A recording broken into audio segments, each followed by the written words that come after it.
Hello प्यारे बच्चों, 2 दिन रह गए हैं नीट के लिए और हम क्वेश्चंस डाल रहे हैं डेली 10-10 क्वेश्चन आपके नीट एग्जाम के लिए। एग्जाम के बाद भी डलते रहेंगे। हम डेली आपको सर्व कर रहे हैं 10 क्वेश्चंस ताकि आपके 10 क्वेश्चन की डोज हम दें, 20-25 न्यूमेरिकल्स आप करें ताकि आपका जो प्रिपरेशन है वो सही चलता रहे इस एग्जाम के लिए भी।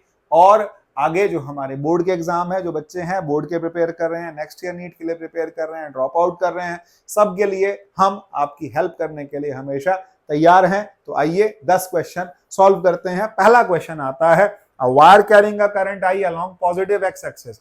तो इसका मतलब ये जो लेंथ है, हैज लेंथ कितनी है L, it is kept in magnetic field इतना। और उसके बाद बोलता है magnitude of magnetic force acting on the wire is. अब फोर्स कैसे निकालते हैं, तो कहता है IBL साइन थीटा होता है, या फिर हमारे पास फोर्स का फार्मूला होता है क्या, I into B cross L, या फिर IL क्रॉस बी। तो IL क्रॉस बी का मतलब क्या हो गया, मेरे पास में मैग्नेटिक फील्ड के साथ क्रॉस प्रोडक्ट आएगा।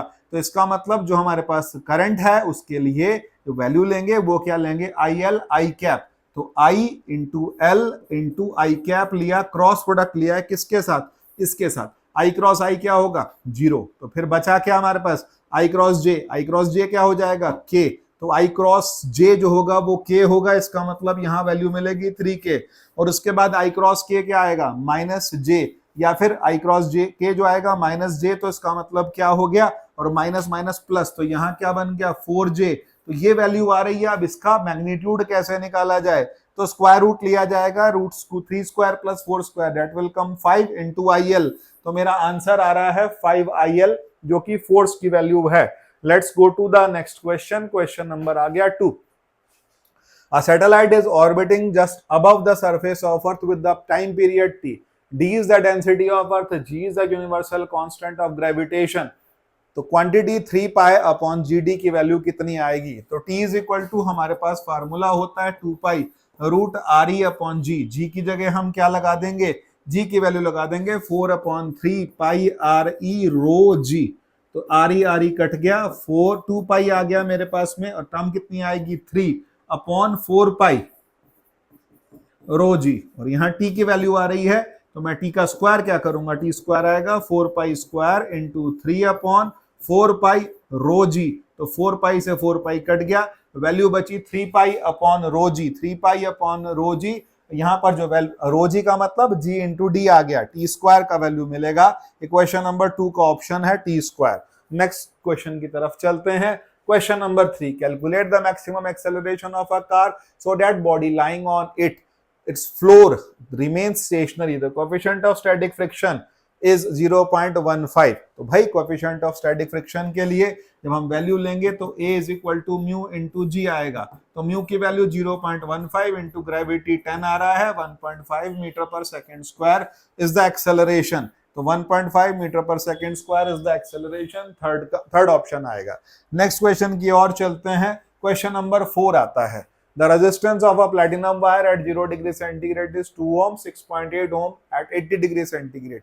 The temperature coefficient of resistance of the wire is। तो हमारे पास जो फार्मूला रहेगा वो फार्मूला हम क्या लेके चलेंगे, पहले 0 डिग्री सेंटीग्रेड बोला है, तो 0 डिग्री सेंटीग्रेड पर R0 की वैल्यू आपको दे दी गई है 2 ओम।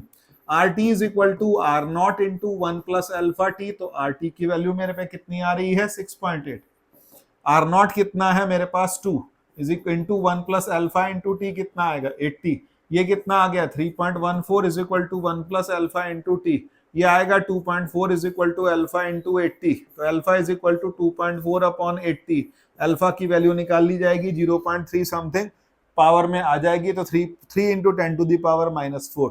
तो हमारा ऑप्शन नंबर 2 करेक्ट है। Let's go to the next question. Question number आता है 5 क्या कहता है, the radius of inner orbit of hydrogen is इतना। इनर मतलब फर्स्ट ऑर्बिट, और यहाँ फार्मूला क्या होता है, Rn is equal to R0 into n का स्क्वायर। तो n क्या है मेरे पास, नंबर ऑफ शेल। तो थर्ड शेल की बात कर रहा है, थर्ड शेल का मतलब 3 का square.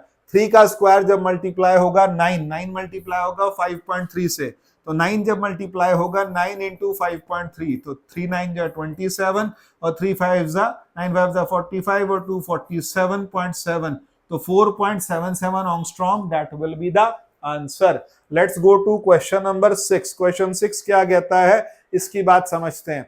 the velocity of small ball of mass m and the density d when dropped in the container filled with glycerin becomes constant. velocity constant होने का मतलब यह है कि नेट फोर्स जीरो हो गया, जितना फोर्स नीचे लग रहा था उतना ही फोर्स ऊपर लग रहा है। अब कहता है if the density of glycerine is d/2, तो ग्लिसरीन की डेंसिटी d/2 होगी, तो viscous force acting on the ball will be, तो भाई विस्कस फोर्स तब भी उतना होगा क्योंकि viscosity does not depend on the density, density पर डिपेंड नहीं करती, तो यहाँ विस्कोसिटी कोएफिशिएंट ऑफ विस्कोसिटी पर डिपेंड करती है। Let's go to next question. Question number आ गया 7। A nucleus with mass number 240 breaks into two fragments each of mass 120. The binding energy per nucleon of unfragment is 7.6 and that of fragment is 8.5.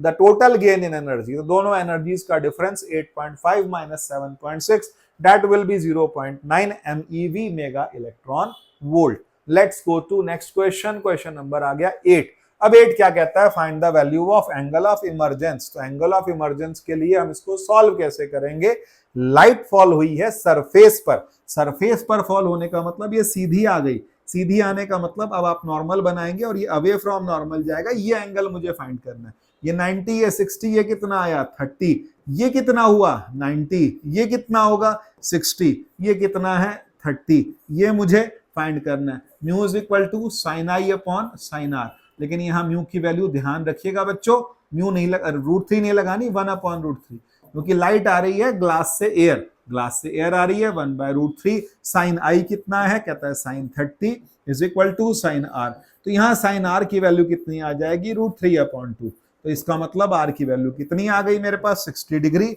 ये मेरा option बन गया 1। Let's go to the next question. Question number आ गया मेरे पास 9।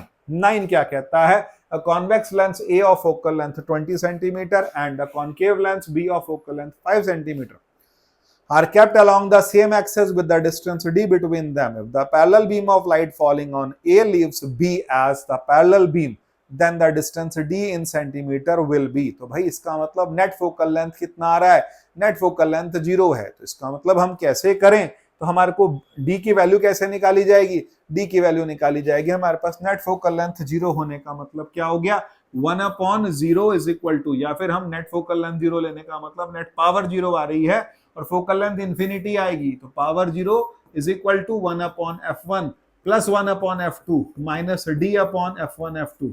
तो मैं d की वैल्यू कैसे निकालूं, d अपॉन पहले का फोकल लेंथ 20, दूसरे का -5 क्योंकि कॉनकेव है, इज इक्वल टू 1/20 माइनस 1/5, तो d अपॉन कितना आ गया -100, और यहाँ 20 से एलसीएम लूंगा तो कितना आएगा 21 माइनस 4 माइनस 3/5, ये आ गया मेरे पास d का वैल्यू -60। तो ये मेरे पास फोकल लेंथ आ गया किसका, d आ गया डिस्टेंस बिटवीन द लेंसेज। अब चलते हैं नेक्स्ट क्वेश्चन की और नेक्स्ट क्वेश्चन आता है मेरे पास में, water falls from a height 60 meter at the rate of इतना, to operate the turbine it loses due to frictional forces 10% of the input energy. How much power is generated by the turbine? तो भाई 90% of mgh upon time कितना है 1 second, तो 90% का मतलब क्या हो गया आपके पास में 90% जनरेट हुई, तो 90/100 इंटू मास कितना है, तो कहता है मास की वैल्यू हमको बता रखी है, मास की वैल्यू कितनी है, कहता है 15 kg, इंटू ग्रेविटी कितनी है 10, इंटू हाइट कितनी है आपके पास में 60 मीटर्स, अपॉन टाइम कितना है 1 सेकेंड, तो ये कितना बनेगा 1 2, ये 2 जीरो कट गए, जीरो कट गए, अब 9 6 जा 54, 540 इंटू 15 से जब मल्टीप्लाई कर रहा हूँ 15 4 जा 60, 15 5 जा 75 और 6 8100 का मतलब क्या हो गया 8.1 kilowatt, this is the power. Let's go to the, अच्छा जी क्वेश्चन कंप्लीट हो गए, thank you and see you in the next class.